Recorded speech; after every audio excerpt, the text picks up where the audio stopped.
Good morning. Hello dear students. So today we will continue our power plant engineering subject, and our new topic of today's lecture is steam nozzle. So in today's lecture we will see some introductory part and concept of nozzle and its application, where it is used, why it is used, etc. We will see in today's lecture. So moving towards the some introductory part of nozzle.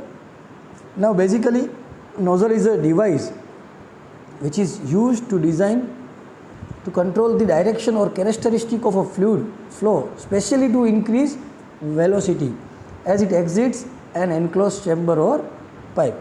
Okay, basically it is a one type of device which gradual change in its diameter, we can say that. Now there is one figure, you can see this figure. There is an increase or decrease in its diameter. So this is one type of closed chamber of pipe with change in diameter, basically is known as nozzle. Okay.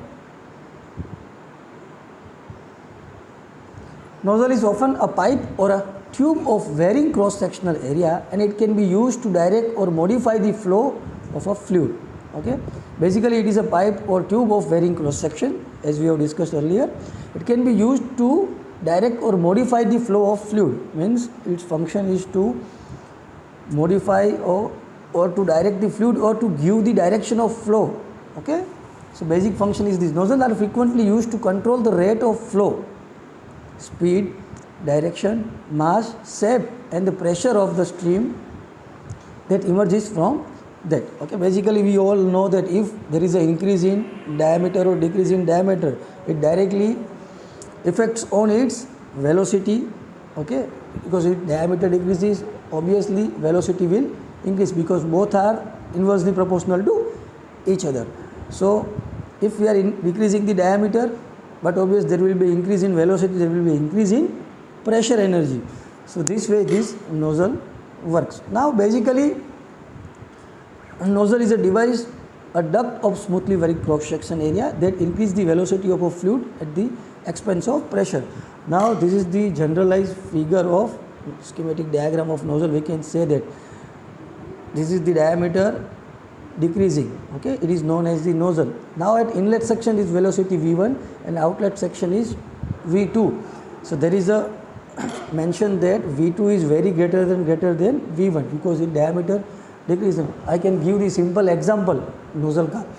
तो at our home we have a garden. तो हमारे पास garden होगा तो क्या करेंगे हम उसके अंदर पौधों को पानी देते हैं. ओके, तो जनरली क्या करते हैं हम, जो पाइप या नली जो हमारे पास होती है उससे पानी देते हैं, तो बीच में हम क्या करते हैं, उसका हाफ पोर्शन जो होगा आगे का, उसमें हम हमारा फर्स्ट फिंगर या सेकंड फिंगर डाल के वो देखेंगे तो क्या होगा, उसका डायमीटर हम हाफ करेंगे, कम कर देंगे. So there will be increase in speed of the water जो आ रहा है. So it is working as a nozzle. This is one simple example of day to day life. Okay, same way there is a example of diffuser is given to you. उसमें क्या होता है, there is a increase in diameter, so there is a decrease in velocity. So diffusers are used in compressors, combustion chambers, etc. As per its application, these diffusers are used. Okay, so moving further. Now types of nozzles. Okay, there are two types of nozzle shown to you. First is the conversion nozzle and second is the conversion diversion nozzle. Now in this conversion nozzle you can see the diameter is decreasing gradually. Okay, while here it is decreasing, then increasing, decreasing and increasing. It is known as the conversion diversion nozzle. The cross section area of a nozzle refers to a smaller section allowed to changes which occurs due to change in velocity, specific volume, dryness fraction, etc. Okay, so this is about this conversion nozzle. The smallest section of the nozzle is called as a throat. जो smallest section of diameter जो होगा उसे हम क्या बोलते हैं, throat बोलते हैं. Here also this throat section is given to you. Okay, these are the two nozzles here.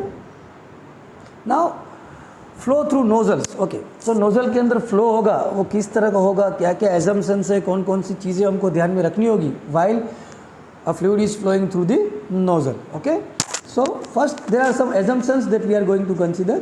First we should assume that flow should be a steady state flow. adiabatic boundaries should be there. Equilibrium states of inlet and outlet condition.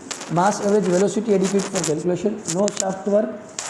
change in potential energy is also negligible. So these are the some assumptions that we have to make while we are using this flow through nozzle. Okay, if now we are applying the steady flow energy equation to a nozzle. Now this is one typical nozzle as shown. This is the inlet condition, this is the outlet condition. Now we are applying the steady flow energy equation to this specific nozzle. Okay, so considering a fluid flow nozzle initially at pressure P1, enthalpy H1, and inlet velocity V1. Okay, after completing the nozzle process at outlet condition, we are considering respectively outlet condition are pressure P2, enthalpy H2, and velocity is V2. These are the outlet condition. Now according to steady flow energy equation, we can say that H1 plus V1 square by 2 is equal to H2 plus V2 square by 2. We are neglecting here potential energy. Okay, so H1 minus H2 is equal to V2 square by 2 divided minus V1 square by 2.